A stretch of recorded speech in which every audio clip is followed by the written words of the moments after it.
तामसिक व्यक्ति आदमी कैसे होता है? तामसिक हो जाता है व्यक्ति जब वो ज्यादा खाने लगता है, ज्यादा सोने लगता है, मांस मदिरा का सेवन करने लगता है, अपनी गलत, बहुत गलत आदतों में पड़ जाता है, तो उसकी बुद्धि हो जाती है भ्रष्ट। ये तामसिक व्यक्ति की ऐसे दुर्गति होती है। फिर वो जीते जी नरक में, मरने के बाद तो जाएगा ही, लेकिन उसका जीवन जीते जी नारकीय होता है। उसके साथ कोई रहना नहीं चाहता है, मजबूरी में रहना पड़ता है, क्योंकि भाई भगवान ने अब दिया है तो त्याग नहीं सकते। अगर उसके साथ हमारा कोई संबंध है तो फिर तो है, फिर वही तो साधना है। ये थोड़ी कि मेरे साथ केवल सात्विक लोग ही रहे, मैं कैसा भी रहूं। तो जो भी भगवान ने हमें सेवा दी है वो तो करनी है, चाहे सात्विक की दी हो, राजसिक की दी हो, तामसिक की दी हो। इस धरती पर हर प्रकार के गुरु सबको तो सेवा कर रहा है ना। ये थोड़ी कि शिविर में केवल सात्विक लोग आएंगे। भाई सबको योग सिखा करके उनकी स्थिति से उनको प्रमोट करना है, उनका प्रमोशन करना है। जो तामसिक है वो अपने लाभ के लिए, अपने रोगों से दूर होने के लिए योग तो करे, और जो स्वस्थ है वो स्वस्थ बने रहने के लिए, दूसरों को योग सिखाने के लिए, सात्विकता के लिए योग करे। और जो इससे भी परे जाना चाहते हैं, त्रिगुणातीत होना चाहते हैं, ईश्वर में लय होना चाहते हैं, वो अपनी सिद्धि और मोक्ष के लिए योग करें। तो योग तो सब के लिए है, योग के बिना सब अयोग्य हैं। योग ही हमें योग्य बनाता है, अपनी स्थिति से आगे बढ़ाता है। जैसे हम हैं आज, हमारा रूपांतरण होगा, शरीर का भी, ऊर्जा का भी, मन का भी। तो फिर हम आत्मा के और निकट होंगे। नहीं, आत्मा तो सुख स्वरूप होती है, सुख स्वरूप होते हुए भी व्यक्ति दुखी रहता है, क्योंकि अपने आत्मा को वो जानता नहीं, पहचानता नहीं। वो केवल जानता है संसार को, और संसार को भी नहीं, संसार से जैसे विचार हमें सुनने को मिलते हैं बस उसी को मानता है, जानता है कि इतनी सी है दुनिया जितनी मैं सोच रहा हूं, और लोग भी वैसे हैं जैसा मैं सोच रहा हूं, और मैं भी वैसा हूं जैसा मैं सोच रहा हूं। नहीं, हम वैसे नहीं है। हमें तो सोच के भी परे जाना है, विचारों के परे जाना है। पहले तो विचार अच्छे बनाने हैं कि हम गलत ना सोचें। गलत ही सोच रहे हैं तो फिर तो पहले तो यही करना है ना, पहला स्टेप तो यही है कि हम खुद के बारे में अच्छा सोचें और दूसरों के बारे में अच्छा सोचें, तभी तो हम सेवा कर पाएंगे। हम दूसरों को बुरा मानेंगे तो क्यों करेंगे, और खुद को ही बुरा मानेंगे तो फिर हम अच्छे हो ही नहीं सकते, कुछ भी कर लें फिर तो इसलिए अच्छा, पहले सोच अच्छी करना, हमारी अक्लिष्ट वृत्तियां हो, और फिर उस सोच के भी परे जहां मन लय हो जाता है आत्मा में, उसका भी अनुभव करना, और उस अनुभूति के बाद फिर जो जीवन होता है वो पूर्णतः शांति और सुखमय होता है। ये जीवन भी और हर जीवन भी, फिर हमें कोई दुखी नहीं कर सकता। तो सात्विक, राजसिक और तामसिक ये तीन स्थितियां होती हैं। हर चीज ही तीन प्रकार की होती है, हर चीज तीन प्रकार की होती है। तामसिक वो है जो दूसरों को दुख देती है, दूसरों को दुख देने के लिए होती है। राजसिक स्थिति वो है व्यक्ति की जो केवल अपने लाभ के लिए होती है, अपने स्वार्थ के लिए होती है। और सात्विक स्थिति वो है जो इस जगत के लाभ के लिए होती है। उसमें वो उसका लाभ गौण है, हो ना हो, वो अपना सौंप देता है भगवान को, उस संसार के लाभ के लिए, संसार के कल्याण के लिए होती है। तो इस प्रकार से ये योग का दर्शन महर्षि पतंजलि ने दिया, और फिर अभ्यास करने को बोला कि योग का अभ्यास करना चाहिए। अभ्यास उस चीज का कि हम सात्विक बने रहें, सात्विक होकर के हम अपना योग अभ्यास करें, आसन करें। और उसके पहले बताया कि अपने मन की मलिनता को, अज्ञान को दूर करने के लिए क्रिया योग का अभ्यास करें। क्रिया योग अर्थात तपः स्वाध्याय ईश्वर प्रणिधानानि क्रिया योग। तप करना, स्वाध्याय करना और ईश्वर की विशेष भक्ति करना, ईश्वर के प्रति समर्पित रहना, इसको कहा है ईश्वर प्रणिधान। तो क्रिया योग में 3 चीजें हैं, तप, स्वाध्याय और ईश्वर प्रणिधान। तप क्या है? तप है सुबह जल्दी उठना, एक तप है। सात्विक आहार लेना तप है। राजसिक तामसिकता से, ऐसे आहार से, ऐसे संग से दूर रहना, वो तप है। सर्दी हो या गर्मी हो, कैसी भी स्थिति हो, मान अपमान, हानि लाभ, जय पराजय, सुख दुख, इन सब को सहते हुए भी अपना कर्तव्य, अपना धर्म का पालन करना, ये क्या है? ये तप है। ये तप है। तप केवल यही नहीं कि खाना खाना छोड़ दिया, हाँ, कपड़े पहनना छोड़ दिया, जूता पहनना छोड़ दिया, हाँ, ऐसे भी तप होते हैं कुछ, है ना। लेकिन तप जो भगवान ने गीता में बताया है वो यही बताया है कि कैसी भी परिस्थिति हो, ऊपर की हो या नीचे की हो, मुझे नहीं भूलना, अपने धर्म को नहीं भूलना, अपने कर्तव्य कर्म को करते रहना, वही व्यक्ति तपस्वी है। बाकी आलसी, प्रमादी, निद्रालु, तंद्रालु, ऐसे। तो तपस्वी तो पहली पहली शर्त है योगी होने की, कि हम तपस्वी हों। और तपस्वी के बाद, तपस्वी, ये हम जब इसका बार बार सुने हुए का चिंतन करते हैं तब जाकर के, तब हमारे को समझ में आता है और फिर जीवन में उतरता है कि गलत खाने का कितना भी मन हो, लेकिन हमने मन को रोक लिया, मन के बहकावे में नहीं आए, तो हम तपस्वी हैं। ये थोड़ी मन कर रहा है तो खा ही लेते हैं, फिर क्या क्या तप किया? मन कर रहा है तो सो ही लेते हैं, मन कर रहा है तो कर ही लेते हैं, फिर क्या तप है? मन तो कुछ भी करेगा, उसका ब्रेक तो हाथ में होना चाहिए ना, नहीं तो गाड़ी तो ठुक जाती है। तो तप यही है कि आंखें अगर गलत देखना चाह रही हैं, मुंह से अगर गलत शब्द निकल रहे हैं, मन अगर गलत करने को हो रहा है, तो भी सही चिंतन करना, जबरदस्ती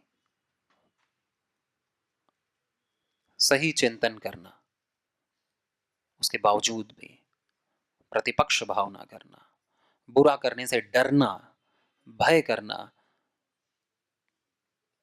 तो फिर हम तपस्वी हैं। अपने आप को बुरा करने से डिमोटिवेट करना और अपना उत्साह बढ़ाना, ये तप है। नहीं तो फिर मन किसी को भी तपस्वी नहीं होने देता है। जो तामसिक और राजसिक मन है, वो तपस्वी हमको नहीं होने देगा कभी, वो हमारा शत्रु बन जाएगा कि जो मैं कह रहा हूं बस करते रहो, फिर जीवन चला जाता है, ऊर्जा चली जाती है, शक्ति चली जाती है। अतः ये तप अत्यंत आवश्यक है। और तप के बाद फिर बताया स्वाध्याय। क्रिया योग में दूसरी वस्तु है स्वाध्याय। पहली है तप करना, और तप भी 3 प्रकार का होता है, शारीरिक, वाचिक और मानसिक। शारीरिक तप होता है जब हम आसन प्राणायाम करते हैं, तो शरीर से हो रहा है, व्यायाम करते हैं, अच्छा खाते हैं, सत्संग में बैठते हैं, गुरुजनों की पूजा करते हैं, तीर्थ स्नान करते हैं, ये शारीरिक तप है। सुबह जल्दी उठते हैं, शारीरिक तप है। पसीना बहाते हैं, काम करते हैं इस शरीर से, ये शारीरिक तप है। वाचिक तप क्या है? कि हम सच बोलते हैं, झूठ नहीं बोलते, हम कड़वा नहीं बोलते, मधुर बोलते हैं, हम काम का बोलते हैं, व्यर्थ नहीं बोलते रहते हैं, ये वाचिक तप। और मौन भी रहते हैं, हमेशा बोलते ही नहीं रहते, मौन रहना, मधुर बोलना, सार्थक बोलना, यानी मीनिंगफुल बोलना, व्यर्थ नहीं बोलना और सत्य बोलना, ये कहां का तप है? ये वाचिक तप है। और फिर एक है मानसिक तप। मानसिक तप क्या है? कि मन को शांत रखना। मन अशांत हो जाता है ना, तो मन का जो मालिक है आत्मा, वो मन पर तीव्र दृष्टि रखती है, इंस्पेक्ट एनालाइज करती रहती है। मन शांत हो जा, शांत हो जा, उछल मत, गलत नहीं, शांत हो, स्थिर हो, शांति शांति शांति शांति। मन को शांत रखना, मन को प्रसन्न रखना और मन में शुभ विचार रखना सबके कल्याण का, तो ये मानसिक तप है। मन को गलत काम में ना लगने देना, वो पहले ही उसको थाम लेना, नहीं तो देर हो जाएगी, फिर तो सब हो ही जाएगा शुरुआत में ही। तो ये मानसिक तप है, मन का फोकस्ड रहना, कंसंट्रेट रहना, एकाग्र, अच्छी चीजों में एकाग्र रहना, अच्छी चीजों में मन को लगाना, ये मानसिक तप है। मानसिक तप ये नहीं कि मन जो सोच रहा है ख्यालों में होता रहे, मन से कुछ पाप भी हो रहा है तो क्या फर्क पड़ता है, मन से हम किसी को गलत सोच रहे हैं, किसी का गलत करने की भावना आ रही है, तो ये मानसिक तप नहीं है। तो तप हमको शरीर के स्तर पे भी करना है, वाणी के स्तर पे भी करना है और मन के स्तर पे भी करना है। क्यों? क्योंकि हम योग साधक हैं, क्योंकि हम योगी हैं, योगियों के वंशज, योगियों की संतानें हैं, क्योंकि हम मनुष्य हैं। क्योंकि पशु कितना तप कर रहा है, तो हम तो मनुष्य हैं, सबसे श्रेष्ठ योनि है। तो तप ही व्यक्ति को निखारता है, उसे खरा सोना बनाता है। जैसे सोने से कुंदन बनता है तप करके, कोयले से हीरा बनता है तप करके, वैसे ही मनुष्य भी ब्रह्म बनता है, अपने स्वरूप में आता है, ऋषि बनता है, कल्याणकारी बनता है, शिव बनता है, तप से तप से तप से रोग रहित बनता है, विकार रहित बनता है, दुख रहित बनता है तप से। और तप के बाद फिर बताया करने को है स्वाध्याय। स्वाध्याय यानी कि जप करना, भगवान के नाम का जप करना, ओमकार, गायत्री आदि गुरु मंत्रों का, जो भी हमारा गुरु मंत्र है उसका जप करना, और अच्छी पुस्तक पढ़ना, ग्रंथ पढ़ना, गीता, वेदांत, दर्शन, उपनिषद, गुरुवाणी, जो भी मोक्ष के लिए हमें प्रेरित करने वाले ग्रंथ हैं, उनको प्रतिदिन पढ़ना, उनका मनन करना, जप करना, इसे स्वाध्याय कहते हैं। नहीं तो मन बिगड़ जाता है, बुद्धि बिगड़ जाती है। अब बुद्धि बिगड़ गई, मन ही बिगड़ गया, तो फिर ये शरीर तो गया, तो वहीं चलेगा जहां बुद्धि दिखाएगी, यहाँ चलो। और व्यक्ति अगर स्वाध्याय करना छोड़ दे और टीवी सीरियल्स ही देखता रहे, पिक्चर ही देखता रहे, उसी का स्वाध्याय करता रहे कि आज इसमें क्या हुआ, उसमें क्या हुआ, क्या चल रहा है, तो फिर तो कचड़ा भरेगा यहाँ पर, और कचरा पूरा वायरस भर गया और करप्ट हो गया, करप्शन आ गया यहाँ पर, भ्रष्टाचार हो गया। हाँ, और फिर तो व्यक्ति गया काम से, पागल हो जाएगा, पागलों जैसा काम करेगा जो उसे नहीं करना चाहिए, जिसकी आज्ञा नहीं दी है हमारे शास्त्रों ने करने को। मनुष्य को गुरु नहीं देता है, धर्म नहीं देता है, वैसा काम वही चीज उसे कराएगी। क्यों? क्योंकि वो उसने स्वाध्याय को हल्का छोड़ दिया। फिर वैसे ही कर्म से अज्ञान की परत परत परत परत आदतों की इतनी मोटी हो जाएगी, फिर वो हार जाएगा कि मेरे से कुछ नहीं होने वाला है, उसने किया ही कहीं नहीं। तब से व्यक्ति मजबूत बनता है और स्वाध्याय से अपने बुद्धि को मजबूत बनाता है, जब वो ग्रंथ का पाठ करता है, जप करता है। क्रिया योग में ये दो मुख्य हैं, पहले तप, दूसरा स्वाध्याय, और तीसरा ईश्वर प्रणिधान।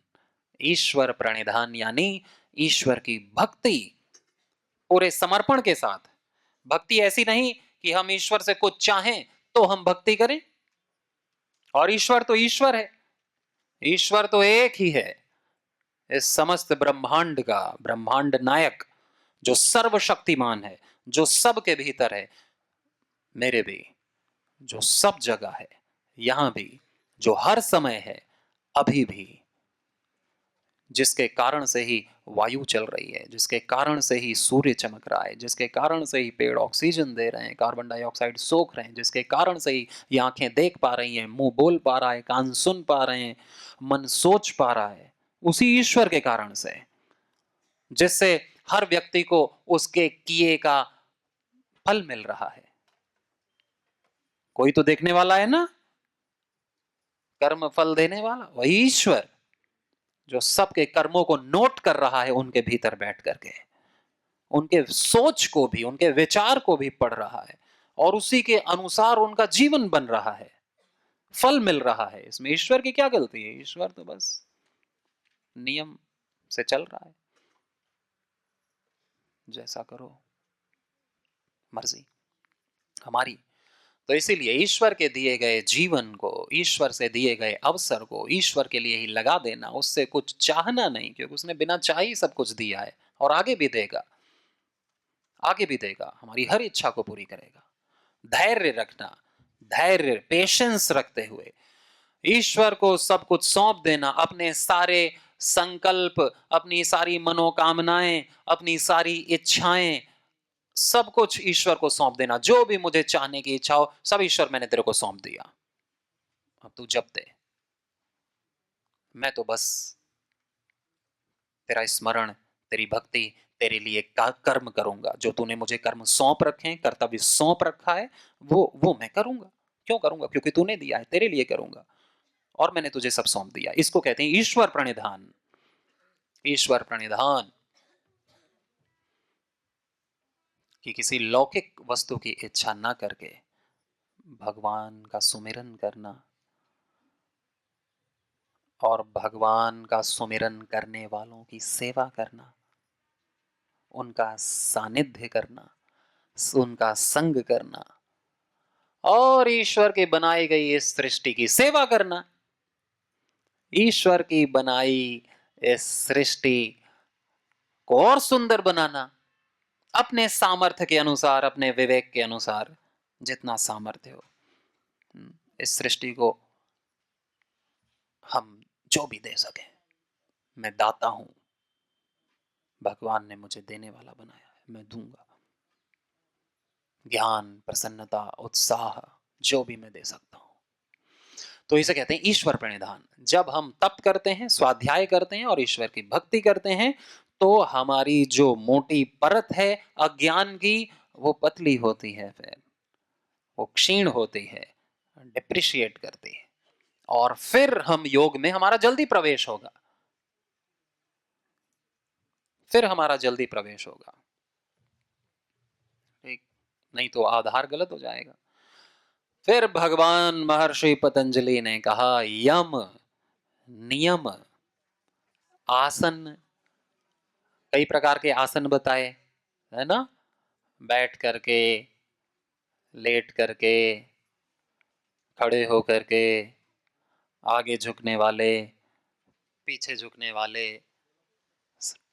साइड में मुड़ने वाले, उल्टे होकर करने वाले, संतुलन बैलेंस करने वाले, कठिन से कठिन भी हैं और आसान से आसान भी हैं, ध्यान करने वाले आसन, रोगों को ठीक करने वाले आसन, विश्राम के लिए आसन, कितने सारे आसन हैं।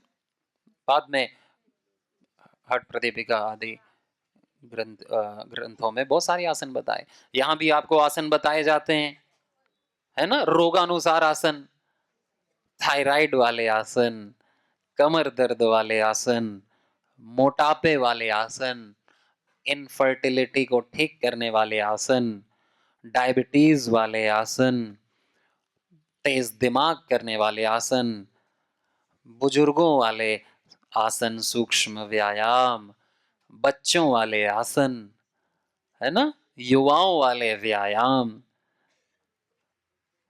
तो आने चाहिए ना सबको, तभी तो हम, क्योंकि इसकी सबको जरूरत है आज, तो तभी तो हम उनके काम आ पाएंगे और अपने भी और अपनों के भी और सबके भी, जब हमें इन कुछ प्रकार के रोगानुसार थेराप्यूटिक आसनों का पता हो तो आसनों को तो याद करना चाहिए और अभ्यास भी करना चाहिए जिससे हमारा शरीर स्वस्थ हो। जब तक शरीर ही स्वस्थ नहीं रहेगा तब तक हम सेवा कैसे करेंगे, साधना कैसे करेंगे? फिर तो हम सेवा लेंगे दूसरों की, अगर हम ही अस्वस्थ रहे तो। आसन करना आवश्यक है। और फिर प्राणायाम बताया, भस्त्रिका, महाराज जी बताते हैं ना, भस्त्रिका कैसे करते हैं?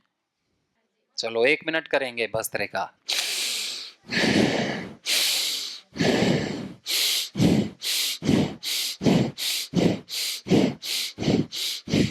पूरी लंबी गहरी श्वास लीजिए 1 मिनट तक। आंखें बंद करके लंबी लंबी श्वास लेना है, जोर से और तेज।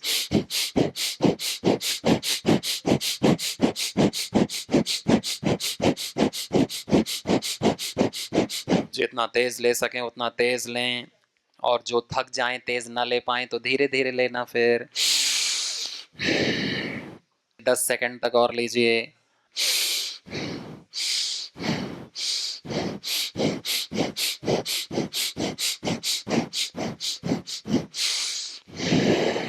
धीरे धीरे करिए।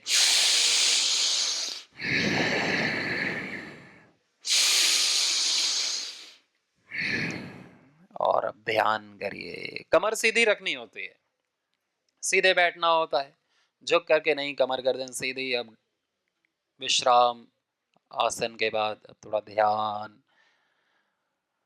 ये होता है भस्त्रिका प्राणायाम।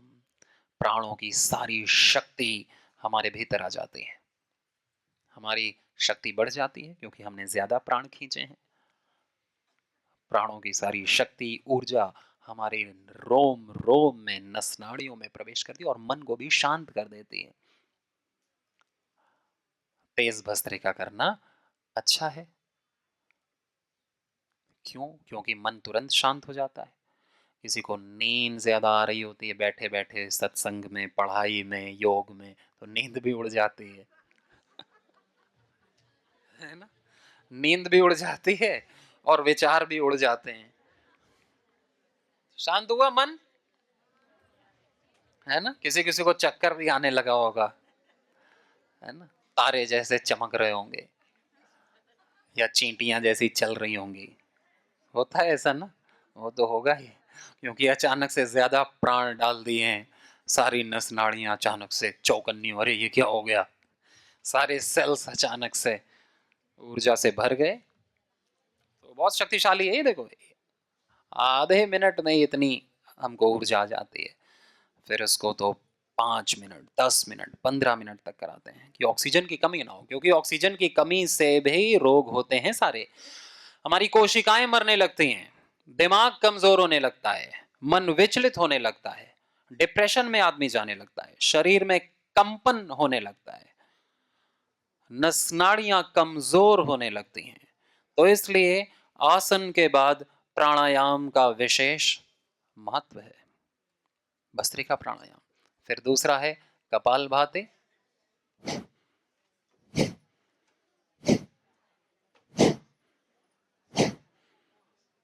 ऐसे कपालभाति करते हैं। खाना तो खा लिया आप लोगों ने, हो गए 4 घंटे? नहीं हुआ, 2.5 घंटे हो गए। हाँ, थोड़ा बहुत तो कर ही सकते हैं, अभी कौन सा ज्यादा करना है। तो ये कपालभाति। और फिर एक महत्वपूर्ण है अनुलोम विलोम प्राणायाम। ये तो खाने के 2 घंटे बाद कर सकते हैं अनुलोम विलोम। कैसे करते हैं अनुलोम विलोम? से लेकर राइट से छोड़ते हैं धीरे धीरे, और फिर राइट से लेकर के लेफ्ट से छोड़ते हैं धीरे धीरे। ये तो आता होगा सबको, है ना? और धीरे धीरे करना। जितना धीरे करेंगे, बिना आवाज किए, बिना शरीर हिलाए, 5 सेकंड में धीरे धीरे श्वास लिया और 5 सेकंड में छोड़ा, वो उतना ही ज्यादा लाभ करेगा, उतना ही ज्यादा सूक्ष्म हमारे शरीर में दूर तक जाएंगी नस नाड़ियों में हमारी वायु। और जिसकी नाक बंद होती है तो अणु तेल डाल लेते हैं नाक में, या सरसों का तेल, तो नाक खुल जाती है। स्टीम ले लेते हैं, या जल नेति करते हैं, या रबड़ नेति करते हैं। ये तो पता होगा जलने थी। तेज भस्त्रिका करते हैं तो भी, आसन करते हैं तो भी नाक खुल जाती है व्यायाम करने से भी। फिर अनुलोम विलोम आराम से ध्यान पूर्वक करना चाहिए, और फिर कम से कम 10-15 मिनट तो करना ही चाहिए, है ना। और जिनको ज़्यादा रोग होता है उन्हें तो एक एक घंटा करा दिया जाता है, एक एक घंटा कराते हैं। तो इससे आंखों का चश्मा उतर जाता है और दिमाग तेज हो जाता है, स्मरण शक्ति बढ़ जाती है और हृदय के ब्लॉकेज खुल जाते हैं और शरीर में वात पित्त कफ का संतुलन होता है।